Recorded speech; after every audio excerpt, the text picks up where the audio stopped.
अस्सलाम वालेकुम dear students. उम्मीद करता हूं कि आप सब खैरियत से होंगे। I am your instructor doctor Sadeed Ahsan, आपको लाइन फोर्सेस एकेडमी में खुशामदीद कहता हूं। सो डियर स्टूडेंट्स, आज की इस वीडियो के अंदर हम बात करेंगे आर्मी मेडिकल कॉलेज के ऊपर। जैसे कि आपको पता है कि इससे पहले भी हमने वर्बल नॉन वर्बल और एकेडमिक के ऊपर काफी सारे लेक्चर्स अपलोड किए हैं। तो आज के इस लेक्चर के अंदर हम बायोलॉजी के मोस्ट रिपीटेड एमसीक्यूज को डिस्कस करेंगे। आप लोगों को तस्वीर से पता चल गया होगा, इस वीडियो के अंदर हम सेल स्ट्रक्चर एंड फंक्शन, आप लोगों के फर्स्ट ईयर बायोलॉजी का सबसे पहला चैप्टर है, उसको डिस्कस करेंगे। ये चैप्टर बाजार तो आप लोगों को बहुत इजी लग रहा होगा। अक्सर स्टूडेंट्स कहते हैं कि ये हमें आता है, लेकिन इससे बहुत टेक्निकल एमसीक्यू आपकी इनिशियल टेस्ट में आते हैं। तो पिछले 3 से 4 सालों में जितने भी एमसीक्यू इस चैप्टर से आ चुके हैं, आज की इस वीडियो के अंदर हम इसको डिस्कस करेंगे। बाकी देखिए डियर स्टूडेंट्स, अगर आप अपने सेंटर के मुताबिक बेहतरीन तैयारी करना चाहते हैं तो आप हमें ज्वाइन कर सकते हैं। मेरा नाम डॉक्टर सदीद एहसन है और मैं पिछले 7 साल से स्टूडेंट्स को तैयारी करवा रहा हूँ एम कैडेट की, एएमसी की और एएफएनएस की। मैं खुद ये सारे स्टेप्स क्लियर कर चुका हूँ, तो आप बेहतर जानते हो कि जो तैयारी हम आपको करवाएंगे उससे अच्छी तैयारी आपको कोई नहीं करवा सकता। आप हमारे डेमो लेक्चर चेक कर ले, जिस तरह भी मैंने ये डेमो लेक्चर आप लोग के लिए अपलोड किया है, इसी तरीके से फिजिक्स, केमिस्ट्री, बायोलॉजी, इन सब के ऊपर हमने डेमो लेक्चर्स अपलोड किए। जब आपको पसंद आ जाए, डेमो नोट्स देख ले, जब आपको समझ में आ जाए, तो फिर उसके बाद आप हमारे फुल क्लासेस को ज्वाइन कर सकते हैं। इंशाल्लाह हम आपको टेस्ट की 200% गारंटी देंगे। सो डियर स्टूडेंट्स, आप लोगों की इनिशियल टेस्ट का पैटर्न क्या है? आपके टेस्ट के अंदर वर्बल होते हैं, नॉन वर्बल होते हैं और एकेडमिक होते हैं। और अगर आप लोगों का आर्मी मेडिकल कॉलेज का टेस्ट है तो पर्सनालिटी टेस्ट के भी तकरीबन 150 क्वेश्चंस होते हैं और आपको 30 मिनट्स का टाइम दिया जाता है। इंशाल्लाह नेक्स्ट वीडियो में इस पर्सनालिटी टेस्ट के ऊपर भी बनाऊंगा। आज की इस वीडियो के अंदर आप एकेडमिक जो कि जिसके 50 क्वेश्चंस होते हैं, इनमें से हम बायोलॉजी के मोस्ट रिपीटेड एमसीक्यू जो लास्ट ईयर चैप्टर नंबर 1 से आए हैं उनको डिस्कस करेंगे। तो सबसे पहला हमारा क्वेश्चन क्या है कि सिंगल मेम्ब्रेन बाउंडेड ऑर्गेनेल्स। ठीक है, आपको पता है कि सेल के अंदर डिफरेंट ऑर्गेनेल्स होती है। जिस तरह हमारी बॉडी के अंदर ऑर्गन्स होते हैं, तो जो सेल के ऑर्गन्स हैं उनको ऑर्गेनेल्स कहा जाता है। जिस तरह माइटोकॉन्ड्रिया, इसी तरीके से न्यूक्लियस हो गया, राइबोसोम्स हो गए, एंडोप्लाज्मिक रेटिकुलम हो गए, तो ये सारे सेल के ऑर्गेनेल्स हैं।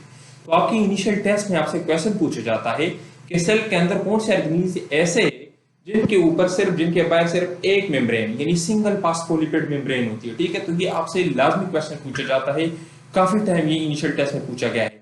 तो मैंने यहाँ पर एक लिस्ट बनाई है, आप लोग ये लिस्ट याद कर ले, इससे आपकी इनिशियल टेस्ट में मल्टीपल चॉइस क्वेश्चंस आएंगे। ठीक है, ये कंप्लीट एक लिस्ट है। जैसे कि एंडोप्लाज्मिक रेटिकुलम, अक्सर वहां पर आप लोगों को कंफ्यूज करने के लिए स्मूथ एंडोप्लाज्मिक रेटिकुलम और रफ एंडोप्लाज्मिक रेटिकुलम का कहा जाता है। तो जो भी एंडोप्लाज्मिक रेटिकुलम स्मूथ हो या रफ, उन तमाम का जो मेम्ब्रेन है वो सिंगल मेम्ब्रेन है। ठीक है, सिंगल मेम्ब्रेन पर गोल्गी अपैरेटस या Golgi complex, lysosomes, peroxisomes, vacuoles और वेसिकल्स। वेसिकल जितने भी है, ट्रांसपोर्ट वेसिकल्स या secretory vesicles, these all are single membrane bounded organelles। ठीक है, तो आपके इनिशियल टेस्ट में क्वेश्चन किस तरह आएगा कि which one of the following is a single membrane bounded organelles। ठीक है, या आपसे इस तरह का क्वेश्चन पूछा जाएगा कि कौन सा डबल मेम्ब्रेन बाउंडेड ऑर्गेनेल्स नहीं है।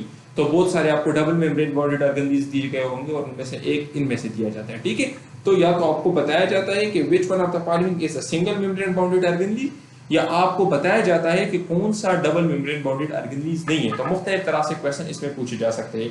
तो आप लोगों ने ये लिस्ट याद करनी है, यहाँ से आपके टेस्ट के अंदर एक क्वेश्चन लाजमी आएगा। ठीक है, अभी देखिए नेक्स्ट हमारा क्वेश्चन क्या है, डबल मेम्ब्रेन बाउंडेड ऑर्गेनेल्स। देखिए कुछ स्ट्रक्चर्स इस तरह से होते हैं जिनके बाहर, जिनके इर्द गिर्द सिर्फ एक मेम्ब्रेन होती है, लेकिन कुछ स्ट्रक्चर्स इस तरह से है जिनके इर्द गिर्द 2 मेम्ब्रेन होती है। ठीक है, लेट्स सपोज ये एक स्ट्रक्चर है तो इसके इर्द गिर्द 2 मेम्ब्रेन होती है। ठीक है, तो जो इनके इर्द गिर्द 2 मेम्ब्रेन हो उनको हम कहते हैं डबल मेम्ब्रेन बाउंडेड ऑर्गेनेल्स। ठीक है, तो देखिए इसमें कौन कौन से हैं। जिस तरह के माइटोकॉन्ड्रिया, आपको पता है माइटोकॉन्ड्रिया के एक इनर मेम्ब्रेन होता है, एक आउटर मेम्ब्रेन होता है। ठीक है, और यहाँ पर माइटोकॉन्ड्रिया में क्या होता है, एटीपी की प्रोडक्शन होती है। न्यूक्लियस है तो न्यूक्लियस का जो न्यूक्लियर इन्वॉल्व है ये भी डबल मेम्ब्रेन बाउंडेड है।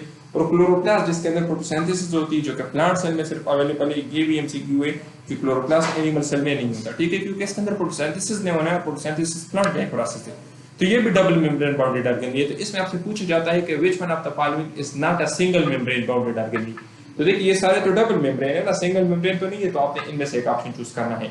या आपसे पूछा जाएगा कि which one of the following is a double membrane bounded organelle, तो आपने इनमें से टिक करना है। ठीक है, अच्छा तीसरा क्वेश्चन कौन सा है कि कुछ इस तरह के स्ट्रक्चर्स भी है जिनके इर्द गिर्द, जिनके बाहर कोई मेम्ब्रेन नहीं है, तो ये भी आपसे पूछे जाता है। तो इनमें से कौन से है, राइबोसोम्स, सेंट्रियोल्स और साइटोस्केलेटन। ठीक है, जिसके अंदर माइक्रोट्यूब्यूल्स, माइक्रोफिलामेंट्स ये सारे आ जाते हैं। तो इनके बाहर कोई मेम्ब्रेन नहीं है। तो आपकी इनिशियल टेस्ट में 1 से 2 क्वेश्चन मेम्ब्रेन से लाजमी पूछे जाते हैं। ठीक है, उसमें कौन सा क्वेश्चन पूछा जाता है, उनमें से आपसे ये भी पूछा जाता है। ठीक है, 3 तरह के क्वेश्चन होंगे कि सिंगल मेम्ब्रेन किसकी है, डबल मेम्ब्रेन किसकी है, ठीक है, डबल मेम्ब्रेन किसकी और नो मेम्ब्रेन। तो ये 3 तरह के क्वेश्चन आपसे पूछे जा सकते हैं। आप लोगों ने इसको प्रिपेयर करना है, ठीक है। डिफरेंट तरीके से ये क्वेश्चन आगे पीछे करके आपसे पूछे जा सकते हैं।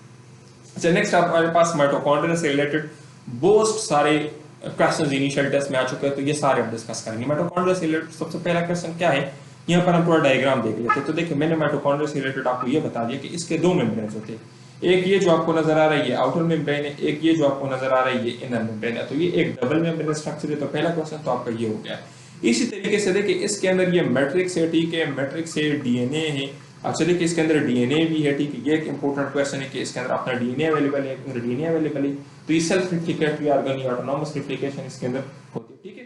तो इसके अंदर क्या है, ये power house of the cell है। क्यों? क्योंकि इसके अंदर एटीपी की प्रोडक्शन होती है। अच्छा, मैं आपसे एक क्वेश्चन पूछता हूँ, आप लोग नीचे मुझे कमेंट सेक्शन में बताएं कि एटीपी की प्रोडक्शन के लिए कौन सा आयन जरूरी है माइटोकॉन्ड्रिया के अंदर। ये क्वेश्चन लास्ट टाइम पूछा गया था इनिशियल टेस्ट में, और ये बहुत सारे स्टूडेंट्स को नहीं आता, वो बुक को जस्ट रटा कर लेते हैं लेकिन कंसेप्चुअल चीजें छोड़ देते हैं। अब ये तो हर किसी को पता है कि power house of the cell. तो इनिशियल टेस्ट में तो इस तरह के बेसिक क्वेश्चंस कभी कभार पूछे जाते हैं, कभी कभार तो टेक्निकल करके पूछे जाते हैं। Power house of the cell का क्या मतलब है कि यहाँ पर एटीपी की सिंथेसिस होती है। अभी एटीपी की सिंथेसिस के लिए कौन सा आयन रिक्वायर्ड है, तो ये क्वेश्चन लास्ट टाइम पूछा गया था, मैग्नीशियम आयन, ठीक है। अच्छा, तो देखिए ये कौन है, एरोबिक रिस्पायरेशन इसके अंदर होती है, एरोबिक या एनारोबिक, ये क्वेश्चन भी आपसे पूछा जा सकता है। इसके अंदर अपना डीएनए और राइबोसोम्स होते हैं, ठीक है। तो और इसके अलावा मैग्नीशियम आयन चाहिए होता है एटीपी की जनरेशन के लिए, ठीक है। और ये एज अ कोफैक्टर करता है, ठीक है। और ये कैन रेप्लिकेट इंडिपेंडेंटली, मींस ये खुद को डिवाइड कर सकता है। तो इसलिए हम इसको सेमी ऑटोनॉमस ऑर्गन भी कहा जाता है, ठीक है, सेमी ऑटोनॉमस ऑर्गन भी कहा जाता है। अच्छा, नेक्स्ट क्या है, एक बहुत इंपॉर्टेंट क्वेश्चन जो अक्सर पूछा जाता है। यहाँ पर देखिए, मैंने माइटोकॉन्ड्रिया का स्ट्रक्चर आपको दिया है। यहाँ पर एक आउटर मेम्ब्रेन है, एक इनर मेम्ब्रेन है। अभी ये जो माइटोकॉन्ड्रिया का इनर मेम्ब्रेन है, इसको क्या कहा जाता है, क्रिस्टी को कहा जाता है, ठीक है।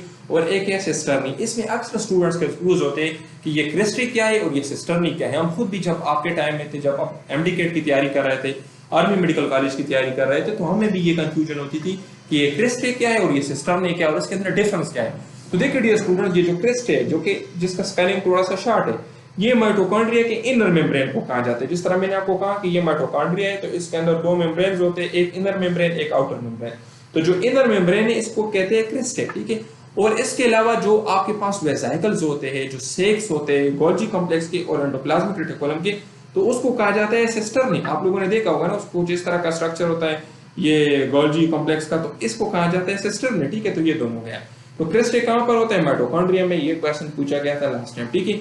जबकि ये कहां पर, सिस्टम में कहां पर होता है, तो ये गोल्जी एपरेटस में, rough endoplasmic reticulum, smooth endoplasmic reticulum. इसका काम क्या है, इसका काम है एटीपी प्रोडक्शन, क्योंकि यहाँ पर F1 पार्टिकल्स भी होते हैं, ठीक है। और एटीपी सिंथेस मैट्रिक्स के अंदर होता है, और वो भी यहाँ पर ऑलमोस्ट उनके चैनल्स यहाँ पर होते हैं। तो इसका काम क्या है, इसका काम है एटीपी की प्रोडक्शन, क्योंकि इनर मेम्ब्रेन के अंदर हमारे पास एटीपी सिंथेस एंजाइम्स होते हैं, डिफरेंट चैनल्स होते हैं, तो वहां पर आपके पास एटीपी की जनरेशन होती है, ठीक है। जबकि जो सिस्टम ने, इसका काम क्या है कि ये आपके पास प्रोटीन्स और लिपिड्स को मॉडिफाई करता है, स्टोर करता है और ट्रांसपोर्ट करता है, ठीक है। अब ये मॉडिफिकेशन का काम क्या है, ये देखिए, मुख्तलिफ तरह के हार्मोन्स बनाने हैं, मुख्तलिफ तरह के स्ट्रक्चर्स बनाने हैं, तो उनको ट्रांसपोर्ट, मॉडिफाई और स्टोरेज सब इसका काम है, ठीक है। तो ये सेलुलर रेस्पिरेशन के अंदर काम करता है, जबकि ये सिक्रेटरी पाथवे के अंदर काम करता है। सिक्रेटरी पाथवे को भी हम आगे डिस्कस करेंगे कि इसके अंदर कौन कौन से ऑर्गेनिल्स इन्वॉल्वमेंट है, किस तरह का प्रोसेस है, सबसे पहले कहाँ पे आना है प्रोटीन ने, फिर कहाँ पे आना है, ये पूरा प्रोसेस हम डिस्कस करेंगे। अभी देखें, ये क्रिस्ट क्या है, क्रिस्ट एंड माइटोकॉन्ड्रिया, ये क्या करता है, ये सरफेस एरिया को इंक्रीज करता है ऑक्सीडेटिव फास्फोराइलेशन के लिए। तो ये question last time initial test में पूछा गया था, ठीक है। और ये मुख्तलिफ सेंटर्स में पूछा गया है। ये हाइड्रोलाइटिक वर्बल नॉन वर्बल के टोटल 300 क्वेश्चंस होंगे, और जिस तरह YouTube पर मैं डेमो लेक्चर्स अपलोड कर चुका हूं, इसी तरीके से हमारे ये तमाम क्वेश्चंस के साथ शॉर्टकट ट्रिक्स लिखी, और उन ट्रिक्स की मदद से आप क्वेश्चंस कम टाइम में सॉल्व कर सकते हो। और इन 300 क्वेश्चन से 100% आपको वर्बल नॉन वर्बल है, कोई एक भी क्वेश्चन ऐसा नहीं होगा जो पास आ जाए। इसके अलावा हम आपको कंप्लीट एकेडमिक के नोट्स भी देंगे, और ये सिलेक्टेड नोट्स होंगे। जो सेंटर हम आपको बताएंगे उसी सेंटर के हिसाब से आपको तैयारी करवाएंगे, और टेस्ट से एक दिन पहले सिलेक्टेड एमसीक्यूज भी देंगे। टीचर सपोर्ट भी मिलेगा जो आपको गाइड करेगा अगर किसी चीज की समझ नहीं। इन नोट्स की जो फीस है 5500 फी है। इसमें ये 4 सेट्स के नोट्स देंगे। ये देखिए एकेडमिक आ जाता है इसके अंदर, इनमें ये 4 सेट्स के नोट्स होंगे, ठीक है। देखिए ये एकेडमिक आ जाता है, पर्सनालिटी टेस्ट आ जाता है, नॉन वर्बल आ जाते हैं, और वर्बल। ये पर्सनालिटी टेस्ट आपकी इनिशियल टेस्ट के अंदर होता है, ठीक है। इसको ओपीआई भी कहते हैं। तो अगर आप भी चाहते हैं कि आपका इनिशियल टेस्ट क्लियर हो, जिस तरह हमारे पहले स्टूडेंट्स इनिशियल टेस्ट क्लियर कर चुके हैं, तो आप हमसे रब्ता कर सकते हैं। इंशाल्लाह हम आपको जो नोट्स देंगे उसी से आपका टेस्ट आएगा और आपका टेस्ट क्लियर होगा। क्योंकि देखिए स्टूडेंट, सिर्फ टेस्ट को पास करना मकसद नहीं है, बल्कि टेस्ट में अच्छे मार्क्स लेने ताकि आपका नाम मेरिट में आ जाए। और इंशाल्लाह जो तैयारी हम आपको करवाएंगे, एक तो आपके सेंटर के हिसाब से होगी, सेंटर के हिसाब से तैयारी का यही मतलब है कि आपके ज्यादा मार्क्स आ जाए। कोई रैंडम तैयारी आपको नहीं करवाएंगे कि बस आपको पता ही ना हो कि मैं क्या पढ़ रहा हूँ, ये मेरा टेस्ट में आना है या नहीं आना। तो इंशाल्लाह अगर आप भी चाहते हैं कि आपका टेस्ट क्लियर हो और आपका नाम मेरिट में है तो आप हमसे रब्ता कर सकते हो। ये देखिए हमारे स्टूडेंट्स के रिजल्ट थे जो अपनी इनिशियल टेस्ट क्लियर कर चुके हैं, उनके रिव्यूज हैं। तो और भी बहुत सारे स्टूडेंट्स तकरीबन 250 से ज्यादा एग्जाम्स होते हैं हमारे पास इसके अंदर। और ये क्या करते हैं, इंट्रासेलुलर डाइजेशन करते हैं। सपोज एक्सेल मर गया है तो मुझे तो उसकी जरूरत नहीं है ना, तो उसको तो किसी ने मारना है, खत्म करना है, तो काम किसका है, लाइसोसोम्स का है। ठीक है, इसके अंदर हाइड्रोलाइटिक एंजाइम्स होते हैं जो कि हाइड्रोलिसिस करता है, ब्रेक डाउन करता है प्रोटीन्स की। तो इनिशियल टेस्ट में क्वेश्चन पूछा जाता है कि ऑटोलाइसिस यानी सेल्फ ईटर, ठीक है, अपनी बॉडी के जो डैमेजेस से होते हैं, जो डैमेज खोलिए होते हैं, जो डैमेज या वेस्ट पार्टिकल्स होते हैं, तो उनको डाइजेस्ट करना, उनको खत्म करना किसका काम है, लाइसोसोम्स का काम है। ठीक है, तो autolysis this is very important और ये काफी मतलब इनिशियल टेस्ट में पूछा गया है कि ऑटोलाइसिस किस चीज का काम है। ठीक है, अच्छा नेक्स्ट क्या है कि ये सिर्फ और सिर्फ एनिमल के अंदर होता है, ये प्लांट्स के अंदर नहीं होता। प्लांट्स के अंदर लाइसोसोम्स की जगह होते हैं पैराक्सीसोम्स, जो कि आपके पास जो ऑक्सीडेटिव प्रोसेस है, ठीक है, जो ऑक्सीडेटिव स्ट्रेस है उसको रिड्यूस करता है। तो प्लांट्स के अंदर जो लाइसोसोम्स का कंपैरेटिव है वो क्या है, वो है पैराक्सीसोम्स। ठीक है, अच्छा देखिए इसके बाद एक वैक्यूल, तो वैक्यूल भी सिर्फ और सिर्फ आपको एनिमल सेल्स के अंदर मिलेगी। ये जो सबसे बड़ा आपको नजर आ रहा है ना, ये वैक्यूल है। और ये नर्व्स के टेस्ट में अक्सर डायग्राम दिया जाता है, आपसे पूछा जाता है कि ये क्या है, आप स्ट्रक्चर को आइडेंटिफाई करें। ठीक है, तो इसका काम क्या है, ये टर्फ से प्रेशर को मेंटेन करता है, सेल की इंटीग्रिटी को मेंटेन करता है। ठीक है, और ये लार्जेस्ट होते हैं और सेंटर के अंदर होता है। ठीक है, और ये small or absent in animal cells, animal cells में भी होता है लेकिन बहुत छोटा होता है, जबकि प्लांट सेल के अंदर this is the very prominent structure. ठीक है, अच्छा देखिए अभी हम गोल्गी कॉम्प्लेक्स की जो पाथवे है, सिक्योरिटी पाथवे है, उसको डिस्कस करेंगे कि मींस प्रोटीन की जो हमारे पास पैकिंग है, मॉडिफिकेशन है या स्टोरेज है, ये किस तरह से होती है। क्योंकि प्रोटीन तो बन रहे हैं एंडोप्लाज्मिक रेटिकुलम के अंदर, जबकि उसका तो मॉडिफिकेशन हो रहा है गोल्गी कॉम्प्लेक्स के अंदर। तो ये किस तरह से होता है, ये पूरा प्रोसेस हम डिस्कस करेंगे।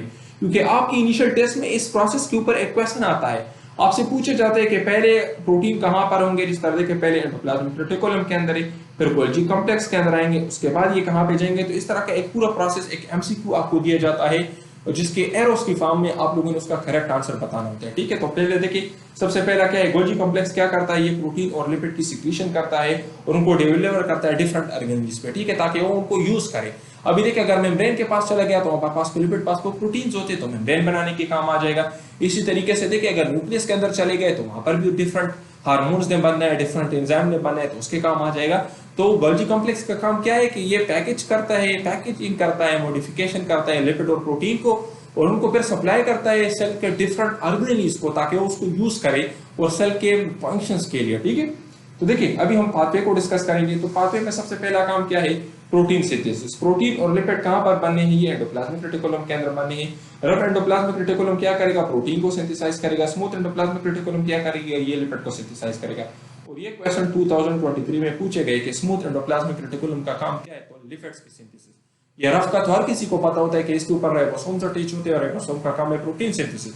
लेकिन स्मूथ एंडोप्लाज्मिक रेटिकुलम का काम क्या है, these are the synthesisers of the lipids. ठीक है, तो ये आपका क्वेश्चन हो गया। अभी देखिए जब ये आपके पास एंडोप्लाज्मिक रेटिकुलम के अंदर बन गए तो फिर उसके बाद इसको ट्रांसपोर्ट करना है। कैसे ट्रांसपोर्ट होंगे, तो इसको शिफ्ट किया जाता है गोल्गी कॉम्प्लेक्स के अंदर। ठीक है, proteins are packed in vesicles, इसको वेसिकल्स में पैक किया जाता है। ये एंडोप्लाज्मिक रेटिकुलम से सिस स्पेस ऑफ गोल्गी में चले जाते हैं। ठीक है, तो देखिए सबसे पहले यहां पर जो हम अगर आपके लिए प्रोसेस बनाए तो किस तरह से होगा, एंडोप्लाज्मिक रेटिकुलम में प्रोटीन और लिपिड्स बनी, उनको वेसिकल्स में पैक किया गया और फिर ये आगे सिस स्पेस ऑफ गोल्गी कॉम्प्लेक्स में। ठीक है, अभी देखिए ये यहां तक आपका हो गया। अभी हम आगे इसको डिस्कस करेंगे। फिर क्या होगा, अभी होगी गोल्गी सिस्टर्नी के अंदर इसकी मॉडिफिकेशन। अभी देखिए गोल्गी की हमारे पास 3 डिफरेंट साइड्स हैं। एक है सिस जहां से वेसिकल्स ने एंटर होना है, ठीक है, एक है मिडिल गोल्गी और एक है ट्रांस गोल्गी, यहां से उसने एग्जैक्ट होना है। तो ये भी इंपॉर्टेंट एमसीक्यू है, ये लास्ट टाइम पूछा गया है कि प्रोटीन और लिपिड्स कहां पे एंटर होते हैं, किस स्पेस पे एंटर होते हैं, तो सिस स्पेस पे एंटर होते हैं और ट्रांस स्पेस पे आउट होते हैं। ठीक है, तो ये हो गया। अभी देखिए प्रोटीन यहां पर क्या करते हैं, ग्लाइकोलाइजेशन करते हैं, या तो उनके साथ शुगर ऐड होगी या उनके साथ फास्फेट ग्रुप होगी या उनको पैकेज वगैरह किया जाएगा, उनको इनकी ब्रेक डाउन होगी, उनको इनकी रिपीटेशन की जाएगी। तो इस तरह से प्रोटीन की मॉडिफिकेशन हो जाती है। ठीक है, मॉडिफिकेशन क्या है, या तो उनके साथ अगर लेट्स सपोज हम कार्बोहाइड्रेट्स को ऐड कर ले, लिपिड्स को ऐड कर ले, तो इस तरह से उनको डिफरेंट कंपाउंड्स को ऐड करके उनको मॉडिफाई किया जाता है उनके स्ट्रक्चर और फंक्शन के मुताबिक। ठीक है, अभी यहाँ पर तो हो गई उनकी प्रोटीन की मॉडिफिकेशन ये चीज होगी। फिर उसके बाद ये दोबारा पैक होंगे, ठीक है, गोल्गी नेटवर्क के अंदर, और एज ए सिक्योरिटी वेसिकल्स ये कहाँ पे चले जाएंगे, ये ट्रांसफेस के अंदर। तो देखिए अभी यहाँ तक हम अपना दोबारा बना लेते हैं। एंडोप्लाज्मिक रेटिकुलम के अंदर प्रोटीन और लिपिड्स बने, उनके वेसिकल्स बने, वेसिकल्स बनने के बाद वो आ गए सिस फेज में, सिस फेज में आने के बाद उनकी अंदर मॉडिफिकेशन हो गई, ठीक है, मॉडिफिकेशन हो गई, मॉडिफिकेशन के बाद ये अब चले गए ट्रांसफेज में, और ट्रांसफेज से जब ये बाहर जाएंगे तो ये क्या होंगे, ये सिक्योरिटी वेसिकल्स होंगे, ठीक है, सिक्योरिटी वेसिकल्स होंगे, ठीक है। तो ये आपका पूरा डायग्राम है। ये अक्सर इनिशियल टेस्ट में पूछा जाता है, नर्व्स के टेस्ट में भी पूछा जाता है, एएमसी एएफएनएस डिफरेंट टेस्ट में आपसे ये पूछा जाता है कि पहले प्रोटीन ने कहाँ पे आना है, फिर कहाँ पे आना है। तो ये आप अपने साथ लिख ले और ये याद कर ले, ठीक है। अब इसके बाद देखिए वेसिकल्स तो बन गए, सेल से बाहर निकल गए, ट्रांसफेस के ऊपर निकल गए, अभी इन्होंने जाना कहाँ पे रहे, तो या तो ये प्लाज्मा मेम्ब्रेन की तरफ जाएंगे, इस प्रोसेस को कहते हैं एक्सोसाइटोसिस या सिक्रीशन, क्योंकि वहां पर भी देखिए आपके पास फास्फोलिपिड, फास्फोप्रोटीन्स वगैरह और ये चीजें, या तो लाइसोसोम्स के अंदर जाएंगे एंजाइम्स के बनाने के लिए, या डिफरेंट ऑर्गेनेल्स के पास ये जाएंगे, ठीक है। तो प्रोसेस तो आपको समझ आ गया, एंडोप्लाज्मिक रेटिकुलम, सिस फेज, फिर उसके बाद ट्रांसफेज, ट्रांसफेज के बाद आपके पास सिक्रीटरी वेसिकल्स हो गए, और ये वेसिकल्स फिर डिफरेंट स्ट्रक्चर्स के अंदर जाएंगे, ठीक है। तो ये आपसे पूछा जाता है आपके इनिशियल टेस्ट में। अच्छा नेक्स्ट क्या है, which one of the following is not the endomembrane system. तो देखिए अभी तो हमने पूरा एंडोमेम्ब्रेन सिस्टम पढ़ लिया। एंडोप्लाज्मिक रेटिकुलम हमारे पास हो गया, एंडोप्लाज्मिक रेटिकुलम से आगे गोल्गी कॉम्प्लेक्स में, गोल्गी कॉम्प्लेक्स से फिर चले गए प्लाज्मा मेम्ब्रेन में, लाइसोसोम में।